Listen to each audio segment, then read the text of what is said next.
and enjoy fresh produce and some oriental egg rolls and music. So who would it be? Anyway, I would like to welcome here Loras Holmberg with his speech, Welcome to Walnut Grove.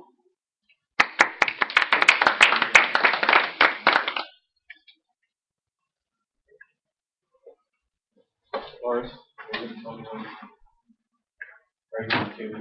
no, just go ahead. Mr. Toastmaster, fellow Toastmasters, and welcome new members. There's been a lot of bad news lately when you think about it. The shootings over in Norway probably are at the top of the list. What a negative thing. It's very, very bad. There also are the federal debt limits that are in the news right now. There's mass starvation going on in the Horn of Africa. Lots of bad things. Wouldn't it be nice to have a Brigadoon to get away to? Brigadoon is a mysterious Scottish town that appears for one day every 100 years. You may have been to the musical at one time or another in your life. Well, I have good news for you. There is such a place in Minnesota, and it's only there for 3 weekends a year in July. To get there, go down to Mankato and drive west on Highway 14. Off in the distance, you will see one of those bulbous water towers to mark where the town is as you're approaching. Welcome to Walnut Grove. Walnut Grove was the home of the Ingalls family from 1874 to 1879. There was Charles, who was Pa, Carolyn, who was Ma, Mary, Laura, Carrie, and Charles. Walnut Grove may have been a bit more prosperous over the years. When you go there today, it seems like the town has seen better days. It really doesn't seem prosperous when you go there. But what it lacks in affluence, it makes up for in affection for guests. Now, the Ingalls family lived there. They were a frontier family. And in her later years, when she was 63, Laura Ingalls Wilder wrote the Little House on the Prairie books, which she would have written them back in about the 1920s or so, and they were made into a television series in the 1970s.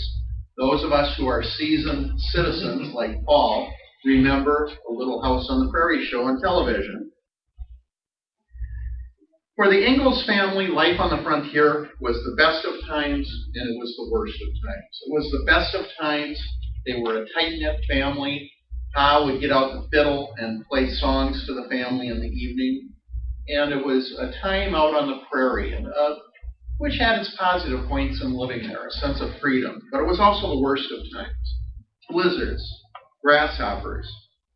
Mary, one of the children, went blind from scarlet fever. Very, very hard times, too.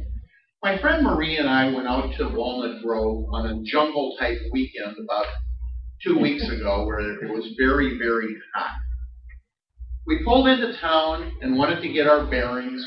We found out where the town park was. Scene one. The town park is 1 block square. In the park, there were a variety of ubiquitous food booths set up, which there always are at small town gatherings. But the most interesting thing going on in the park was the Lori and Nellie look-alike contest. Laura, of course, was the person who became the author in later years. But the look-alike contest was for little girls. They were dressed up in their prairie dresses and bonnets, even though it was very, very, very hot outside. And it was such a scene of innocence. There was 30 little girls or so vying to see who looked the most like Laura, who acted the most like Laura, and who was the most like Nellie. You may not know who Nellie was, but she was the mean little girl in the book and on the television series. The actress who played the child Nellie described Nellie as the prairie bitch, which she really was. She really was, if you've ever seen the TV show. The actress said playing Nellie was like having PMS for 6 years. It was so innocent, though. Nellie may have been tempestuous, but the setting was so serene, it seemed like a perfect world in Walnut Grove on that very hot afternoon. Scene 2. After wandering around the heat, it was very nice to find the community center in Walnut Grove. You might expect some quaint brick building to be the community center, but rather it was one of those nondescript steel buildings that are cheap to put up, one-floor steel buildings.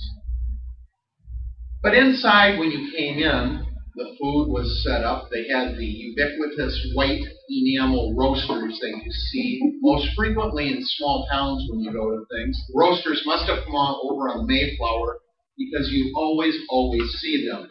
We were among the first to eat, so they took the lids off, and up comes the puff of steam from the roast beef and from the wieners. It was a simple meal, but it just was very welcoming, and the people there were full of civic pride, which was nice. Also, there was a sea of pies there because they were expecting hundreds over the time that we were there.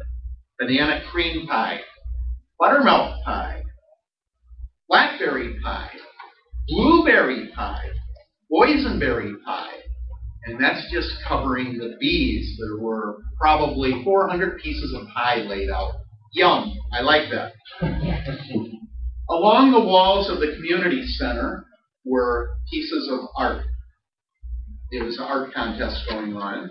And we also received an evaluation form where you could make comments on the art or comments on the food. And I feel that I fail when it comes to evaluation if I don't make a comment or two. So I wrote down that the pork and beans serving could have been bigger. But Marie said to me, write down on the sheet also that you're not a normal human being. So I did that. Also, on the way out of the community center, a little girl shouted out, "My sister won the Laura Lookalike contest." And sure enough, there she was. She had her sash on. And since there were 30 contestants, it was an honor for the little girl to win. She was beaming from ear to ear. Scene 3 took place that evening, a mile west of town on the shores of Plum Creek. That's where the Laura Ingalls Wilder pageant is held. It's a play. It's 2 hours long. There's an hour of music before the play begins. We didn't come for the full hour because my companion, Marie, now Superman, he may fall down at the sight of green kryptonite. Marie falls down at the sign of heat. And it was a very hot day. We didn't want to get there for the full hour of music. So we arrived, took in maybe 20 hours of music, followed by the play. It was a 2-hour drama, a cast of 60, an audience of 1,000. It's a big deal. You should go if you have never gone there. They had impressive props. The civic pride was highly evident in that the people in the play and helping out were all volunteers. The dancing, I don't know if it was Lady Gaga type music or not. I don't really think it was. It was more square dancing and whatnot. They were dancing up a storm up on the stage. Some of the people were not in that great a physical condition. They aren't the types that you'd see jogging around Lake Calhoun. You could see the backs of their outfits turning colors because they were sweating so much. Talk about a nasty workout. The sun goes down, the lights come up, and so begins the magic on the hillside. Over 100 years ago, when life was simple, when dreams were plentiful, and family love was for a lifetime. Welcome to Walnut Grove.